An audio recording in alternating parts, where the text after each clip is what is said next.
아주 VIP 대접할 때 내놓는 그러한 풍습이 있었던 때입니다.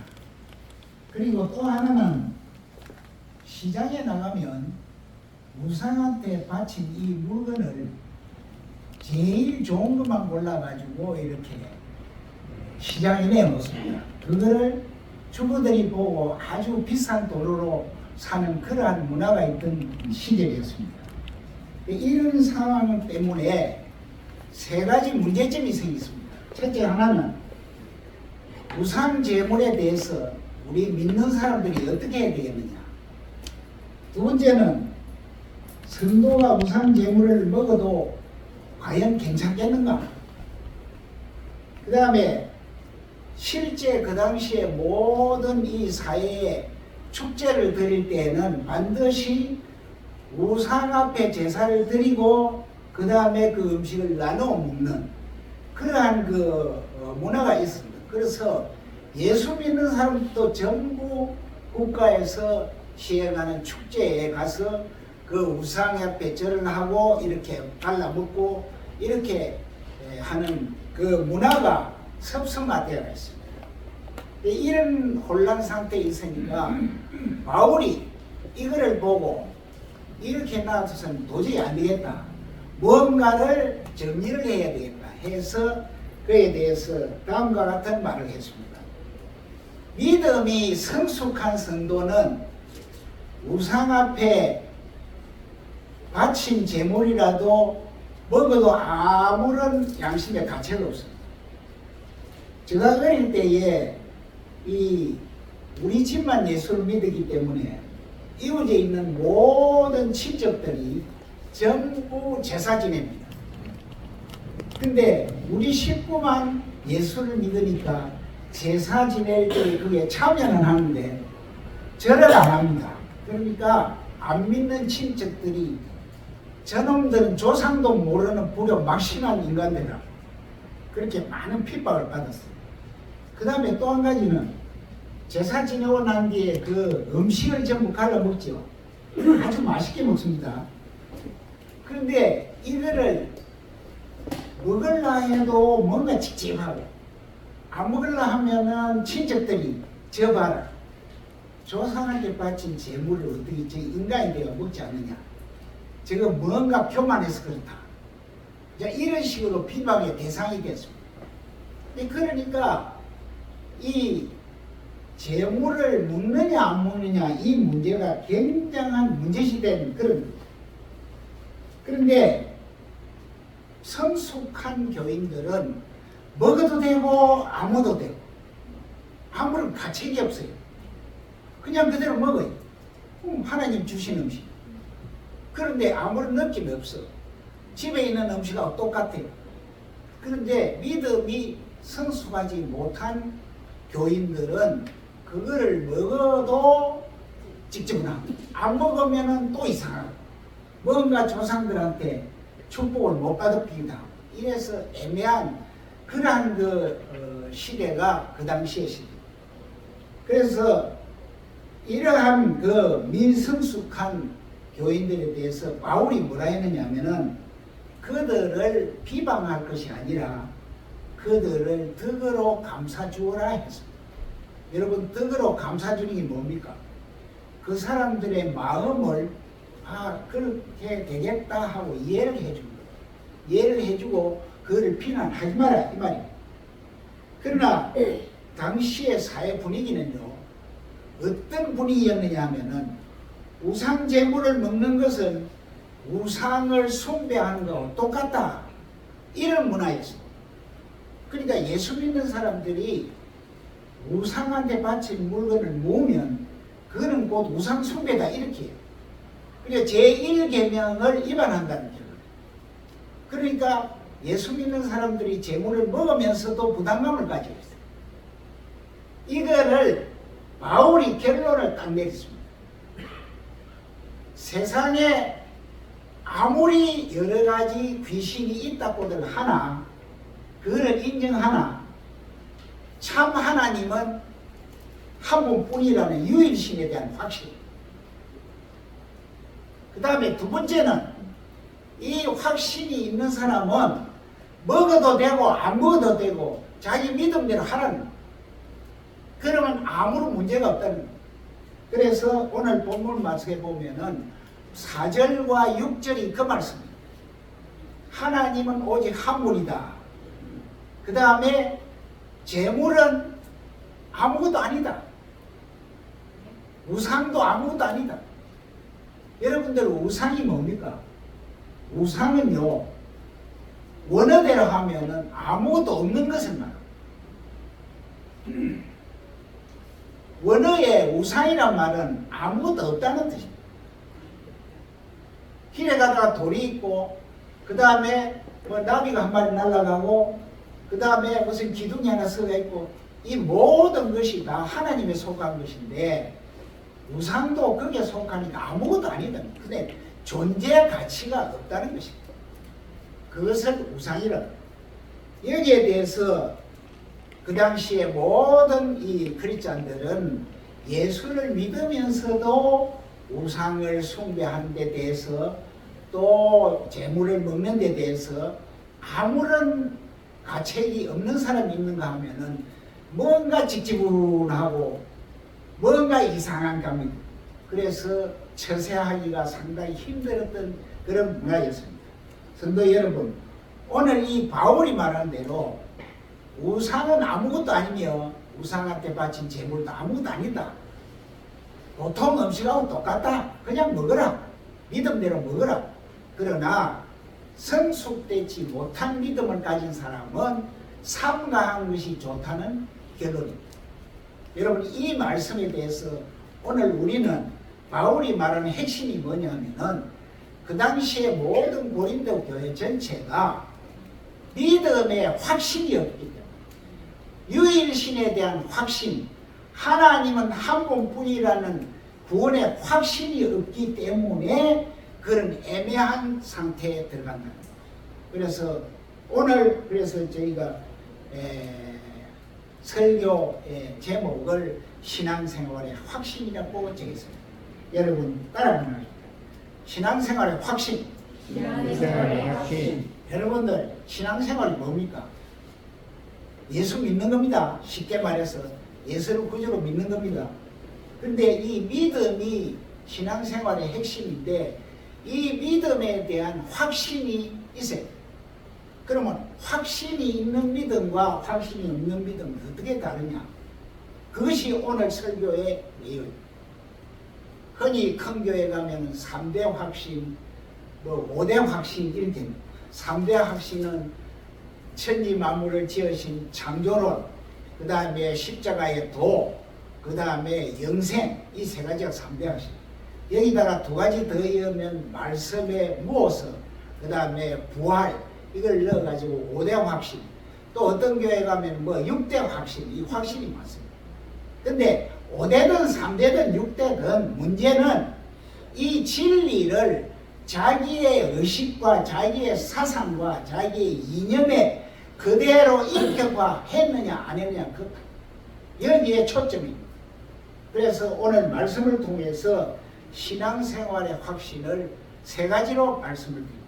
첫째, 젊은이들에게 흔히 말하기를 꿈을 가져라.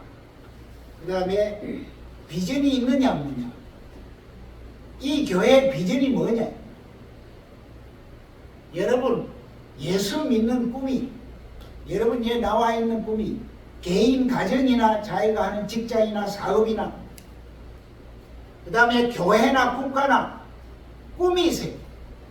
근데 꿈이 있는 거는 좋는데 그 꿈이 어느 방향으로 초점을 맞췄느냐.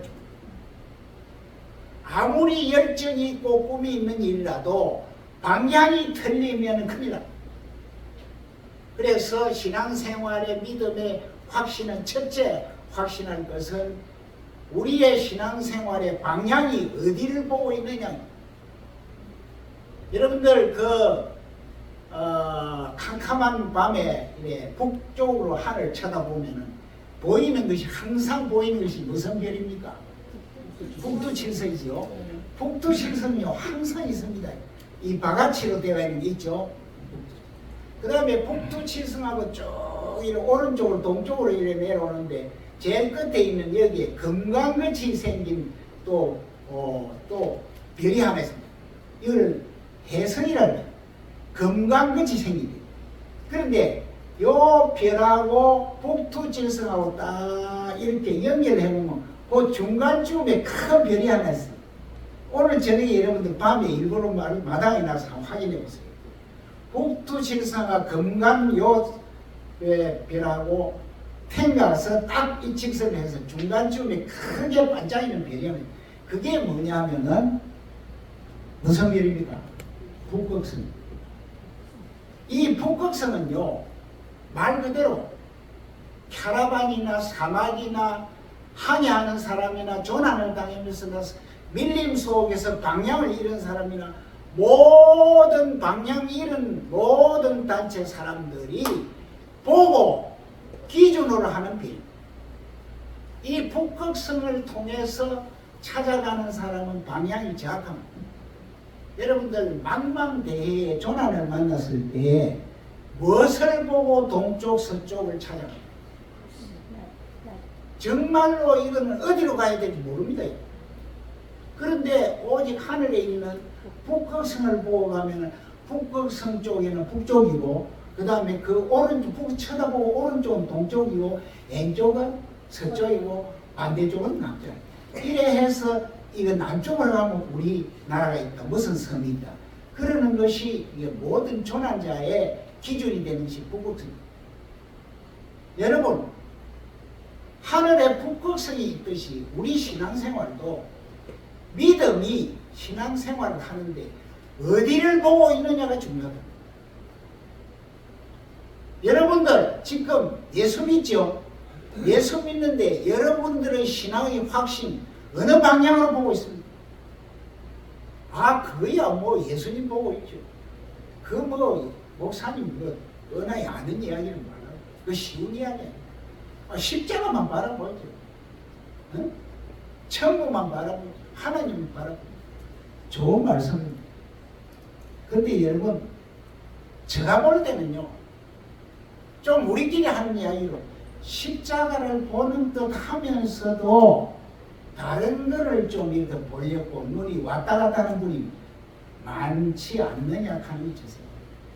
하나님 앞에 양심에 내가 예수 믿는 그리스도로서 정말로 하나님만 바라보느냐. 요새 족자집에 가니까 뭐 주를 바라보라 뭐 많이 팔대요.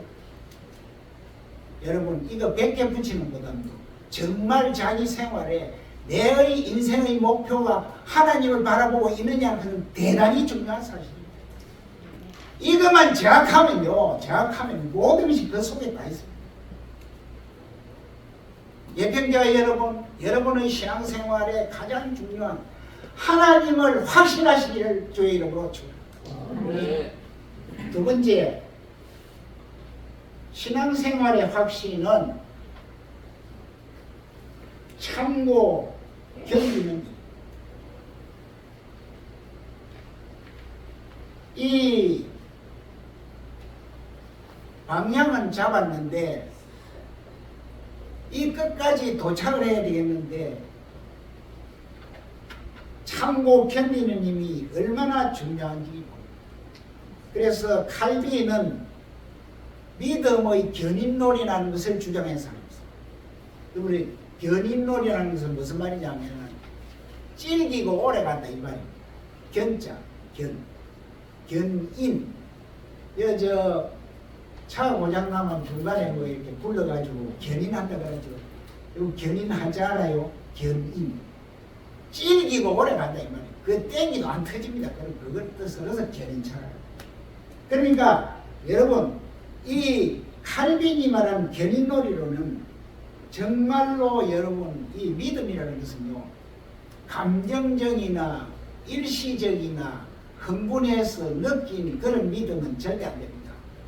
어떤 일이 있어도 찔기고 끊기게 끝까지 언제까지? 예수님 만날 때까지 끝까지 안 변하는 믿음.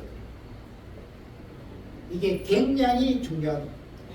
여러분, 요셉이요 형님들에게 팔려가가지고 팔자가 나빠가지고 보디발 집에 다시 이중으로 또 팔려갔어. 창세기 39장 보면 그런 말이 있어요. 그런데 보통 사람 같으면요, 한 번 팔려간도 억울한데 또 팔려갔어. 내중 되더라도 죽고 싶어. 그런데 이 요셉이 뭐 하나 붙들었습니까? 오직 예수. 예수님이 나를 붙들어 주신 거죠. 여러분, 세상 살아가는데 힘드시죠? 온갖 어려움 많습니다. 목사님 여기 계시지만 소외 계층이 없도록 좋은 말씀입니다. 그런데 그 일을 하는 데는요, 엄청 싫은 고난이 옵니다. 십자가보다 덜하겠지만 비슷한 고난이 있어요. 모략도 있고 필요한데 무엇이 없고 답답하고. 요새 2030 청년들에게 물어보니까 요새 마음이 좀 어떠소? 이래 물어보니까 50%가 분하고 답답해서 못 견뎌. 그게 50%. 여러분, 대한민국이 지금 잘 삽니다. 여러분들, 이 다른 나라 사람들 물어보니까 대한민국이 이런 나라인지 몰랐다면 지금 놀랍니다. 일본이 우리보다 지금 GNP가 뒤떨어졌습니다. 그런데 일본이 한국을 부러워해요. 자기들이 이때까지 뭐 자위대만 위해서 탱크 만들었는데 우리는 K방산 해가 지금 팡팡 팔고 있죠. 그러니까 기시가 지금 배가 좀 아픕니다. 실제로. 우리도 언제 만들어 좀 팔아보고 한 템포 늦었어. 그런데 중동에 가면요, 우리가 여러분들 행복 속에 있는 사람 행복을 몰라요. 우리나라에 사니까 K방산 한국 사람이 얼마나 지금 외국에서 알아주는지 잘 모르고. 나는 일본 가면요, 한 10년 전만 해도 일본 공항에 내리면 아가씨들이요 다리 또 꼬아 앉아가지고 멋이 어떡하 찌그리고 말이에요. 일 나도 안 했는데 요새 가면요 벌떡부터 일 납니다. 한번 가보세요. 한국에서 왔다 가면. 그 왜 그렇습니까? 우리가 우리의 행복을 모르고 우리나라가 지금 어느 정도 잘 사는지 여러분 잘 몰라요. 병원에 의사가 소독 냄새 몰라요. 그런데 병원의 의사가 하루 종일 수술하고 치료하고 손을 소독에 닦고 하니까 지하철도 타면요 전부 쳐다보고. 왜? 소독 냄새가 나거든. 그런데 자기는 몰라. 그거하고 똑같아. 코리안이 행복을 모른다 이런 거예요. 여러분도 외국에 한번 나가보세요. 그래서 일본이 그렇게 콧대 센 나라가 요새 우리나라 사람들이 온다 하면요, 저자세로 나오고 지금 토양 부르면 난립니다. 그래서 나는 일본만 알아도 일본이 아닌 척하고 막 한국을 막 찌그리고. 그러면 저 사람들이 답답해가지고 이 어르신이 뭐를 하느냐고 막 휴대폰 해가지고 토양 보내달라고 자기들이 난리고 싶어. 나는 더 일하려고 목이 힘주고 앉아. 그거 좀 욕 좀 봐라. 앉아있으면 통역은 데리고 옵니다. 나는 딱 통역 말하는 거, 내 말하는 거 내가 전부 다 듣고 있으니까. 그래야 나중에는 알고 아가씨가 말이야. 어르신 왜 그러십니까? 좀 그러지 마세요. 죽겠습니다. 요새 한국 사람 만나면 전부 다 목이 힘주고. 여러분, 제가 왜 이런 이야기를 하냐. 여러분 나가보세요. 이렇게 우리가 잘 크리스찬이 하나님의 은혜 속에 살면서 하나님의 은혜를 모르고 다른 데를 방향을 틀어가지고 눈들 팔고 어디나 좀 먹을 거 없는가 싶어가 그러지 마세요. 이제 이 대한민국 참 좋습니다. 현재 여러분이 가지고 있는 실력, 가지고 있는 지혜, 오직 예수만 붙들고 참고 견딜 때에 여러분은 행복한 사람인 줄 믿습니다. 그렇게도 팔리간 요셉이요, 오직 예수만 붙들고 있었기 때문에 그 사람이 보디발에 가서도 결국 국무총리까지 되고 그렇게 영광을 노리지 않습니다. 그 이유는 오직 다른 데 안 보고 이 예수만 붙들고 나는 죽어도 예수하고 죽겠다 하고 했으니까 그런 결과가. 예편교회 여러분, 정말로 요셉 같은 신앙을 가지시기를 축원합니다. 아멘. 세 번째는 믿음의 확신은요 반드시 열매를 맺습니다. 자, 그러면 믿음의 열매를 어떻게 하겠습니까? 여러분들 믿음 다 가지고 있죠? 그러면 그 사람이 믿음이 어느 정도냐? 내가 여러분에게 질문을 한번 하겠습니다. 감히 질문을 합니다. 여러분 믿음 있습니까? 그러면 그 믿음에 확신이 있습니까? 그럼 두 번째 묻습니다. 어느 정도 확신하십니까? 왜 답이 없습니까? 어느 정도 확신하십니까? 내 행동을 보면 믿음의 확신의 척도는요 인간은 알 수 없습니다. 인간이 인간의 믿음을 확신한다는 것은 그거는 거짓말입니다. 오직 중심을 보시는 하나님은 여러분의 믿음의 확신을 알고 계십니다. 이 사람은 어느 정도다. 순교자가 믿음의 확신이 어느 정도냐 하는 것은 사람들은 몰라요. 그러나 하나님은 알고 계십니다. 이번에도 단기 선교 가면서 그 순교지를 돌았는데 정말로 그 순교 역사를 들을 때마다 저는 가슴이 뭉클하고 눈물이 나요. 그 오직 예수 하나 때문에 끝까지. 그래서 저는 여러분에게 오늘 이 시간 모든 것을 다 잃고 나는 끝까지 나의 생활에 열매를 맺으면서 살아가겠다는 여러분 그런 성도가 되시기를 축원합니다. 아멘. 프란체스코 신부께 좋은 일화가 하나 있습니다. 여러분 프란체스코는 남자입니다. 프란체스카는 여자입니다. 카포입니다. 프란체스코 남자 신부한테 어느 날 두 청년이 왔습니다. 신부님 제자가 좀 되고 싶은데 어떻게 하면 되겠습니까? 두 청년이 왔어요. 그래서 프란체스코가 배추 모종을 갖다가 두고 가지고 와가지고 배추 모종 가지고 와서 A 청년한테는 이거 가져가라. B 청년한테도 하나 주면서 너도 가져가라 하면서 뭐라고 이야기했느냐 하면은 이 배추 모종을 가져가서 반드시 거꾸로 땅에 박아 심으라. 뿌리가 있는데 뿌리를 하늘로 보고 잎을 땅으로 보고 거꾸로 심어야 된다. 여러분들 그런 질문 받았다 어떻게 하십니까? 그래서 A 청년은 뭐라고 생각했느냐 하면 프란체스코 여사는 정신이 지정신이다.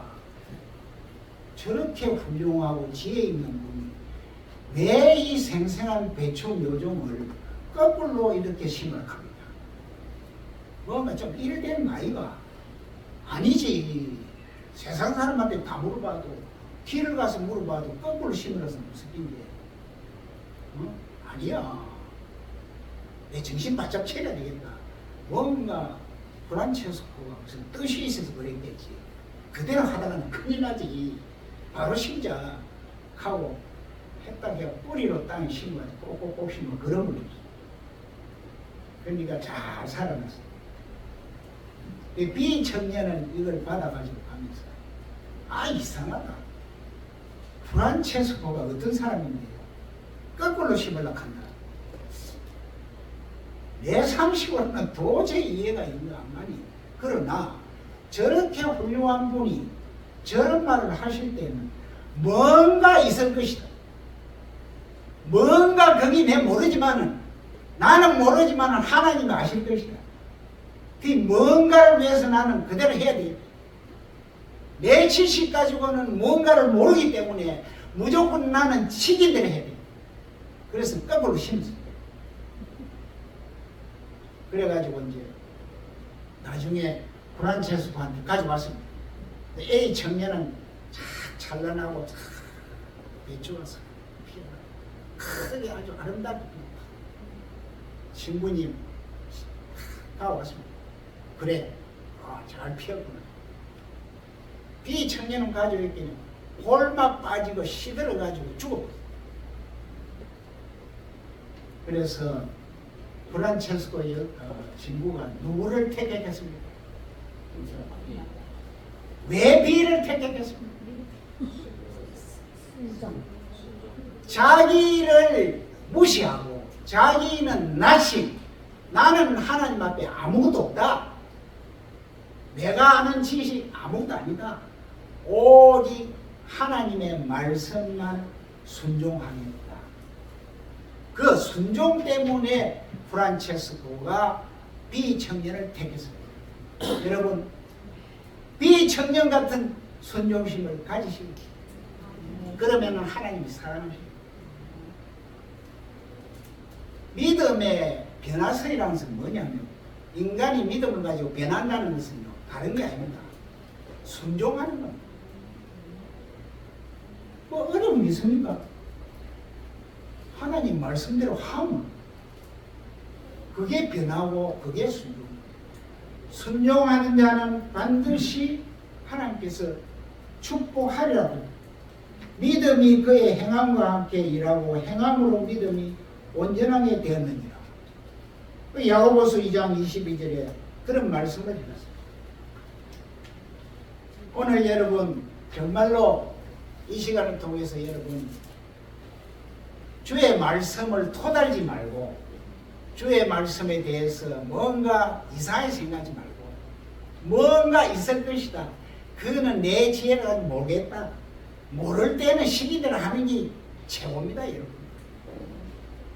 깨달은 게 모르는 게 조그만 지혜 가지고 아는 지혜 가지고만 그냥 뭔가 자꾸 분석을 하고 뭔가 이래저래 시도 보고 목사님 말씀이 뭐 저래도 무슨 성경 말씀 뭐 책을 읽어보니까 내가 이 책을 읽어보니까 이렇던데 목사님은 저렇게 말해도 이게 전부 다 어디서 나온 병입니까? 순종 안 하기 때문에 나오는 병에 걸려서 그렇습니다. 순종하는 그런 병에 걸린 사람은요 인플루엔자 같이 빨리 퍼져가지고 뭐 볼 거 없다 무조건 시킨 대로 하죠. 그러한 신앙을 가지시기를 축원합니다. 베드로가 예수님 지발을 씻길 때 베드로가 그렇게 했습니다. 예수님 절대 씻으면 안 되겠다. 내가 감히 예수님 발을 씻기기 위해서 네? 그럴 때는 무슨 생각을 했습니까?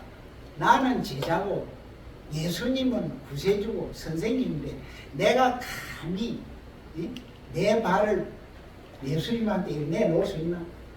요게 인간 생각. 예수님이 뭐라 했습니까?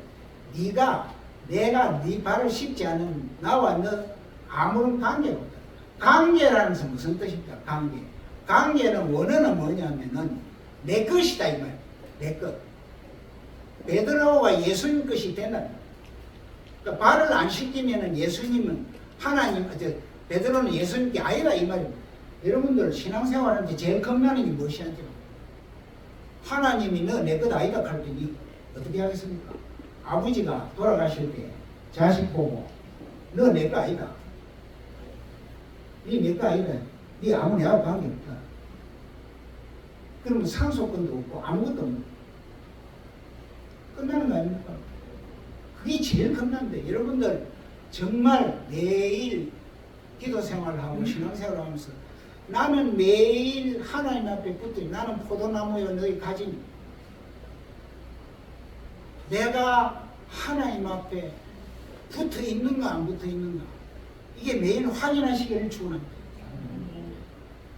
사람은 순간순간 나는 잘 믿고 교회 잘 다니고 11조 그렇습니다. 그러나 매일 확인하는 것이 굉장히 중요해요. 왜냐하면 사람은 약하기 때문에 중간중간 유혹이 오거든요. 물질 유혹, 이성 유혹, 무슨 명예 유혹, 뭐 권세 유혹, 뭐 이런 게 잡다하면서 자꾸 침묵만 하면요. 사람이 몽롱해집니다. 그래서 하나님 앞에서 점점 떨어져가. 여러분들 하나님하고 이 관계가 떨어지는 게 간단합니다, 여러분들. 여러분들 요새 머릿속에 무엇이 들어있냐 한번 생각해 보세요. 무엇이 들어있냐에 따라서 하나님과의 거리가 정밀합니다. 나는 하나님이 많이 들고 말씀이 많이 들고 기도가 많이 들고 내 머릿속에 찬송이 많이 드는 사람은 하나님하고 가깝습니다. 그러나 내 머릿속에 그 이외에 여러 가지가 꽉 차가 있다 하면 그건 하나님만 우리가 그게 전부. 뭐 특별한 뭐 진찰 받을 필요 없어요. 여러분들 하나님과의 매일 밀접한 관계를 맺으시기를 주의 이름으로 축원합니다. 여러분들 오늘은 정말로 우리가 신앙생활에 확신하는데 첫째, 내가 예수를 믿는데 어디를 보고 있느냐? 나는 하나님을 보고 있느냐? 두 번째, 하나님 만나러 갈 때까지 내가 끝까지 견디느냐?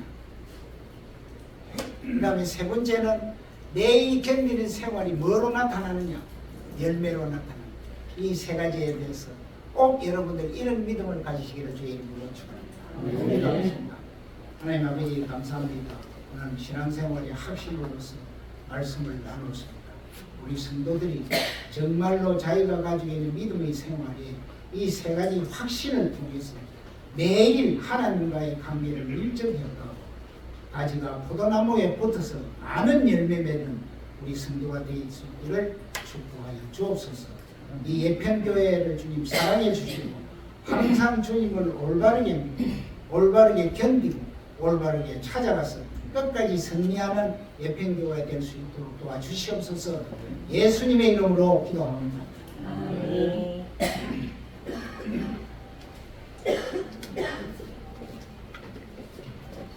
우리 귀한 말씀 감사합니다. 우리 말씀 생각하면서 540장 찬송 부르겠습니다.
아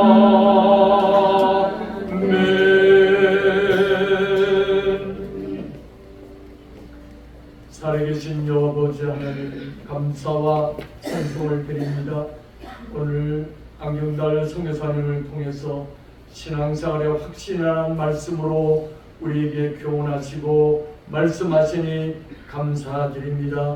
하나님, 우리가 주의 말씀을 온전히 순종하며 그 말씀 따라가는 하나님 우리의 주님의 예수님의 제자들이 다 될 수 있도록 우리의 못난 것 깎아주시고 우리의 부족한 것 채워주시고 하나님 우리의 믿음이 약한 것들을 불쌍히 여겨주셔서 말씀을 들을 때마다 아멘 아멘 하며 우리의 믿음이 날마다 성장하게 하여 주옵소서. 하나님, 세상에 꼴려 같은 세상에 더불어 나가 살 때에 하나님 우리가 비록 적지만 하나님 아버지 다윗의 믿음을 주셔서 넉넉히 세상을 이기며 나갈 수 있는 우리 옆에 가족들 되게 하여 주옵소서. 하나님, 한 주간도 하나님 앞에 감사해서 하나님여 그냥 오지 아니하고 하나님 앞에 감사헌금, 하나님 앞에 11조헌금, 하나님 앞에 주일헌금, 하나님 앞에 목적헌금을 드렸나이다. 하나님, 피와 같은 이 귀한 물질을 드렸습니다. 드리는 손길이 복되게 하시고 그들의 소원을 응답해 주시고 이 물질이 쓰는 곳마다 선교지의 영혼 구원하는 일들과 하나님의 사역들을 풍성하게 감당하는 예편교회가 되게 하여 주옵소서. 특별히 북한 땅을 기억하셔서 아버지 하나님 통일의 그날을 속히 허락하여 주옵소서. 드린 손길이 복되게 하옵시며 우리 구주 예수님 이름으로 축복하며 기도하옵나이다. 아멘. 지금은 우리 구주 예수 그리스도의 은혜와 우리 하나님 아버지의 무한하신 사랑하심과 성령의 감화 감동 인도 충만하심이 하나님 북한 땅에 있는 우리 모든 동포들과 해외에 흩어져 있는 우리 탈북민들 머리 위와 하나님 한국 교회와 세계 나가서 복음을 증거하는 선교사들 머리 위에 지금부터 영원토록 함께 있을지어다. 아멘.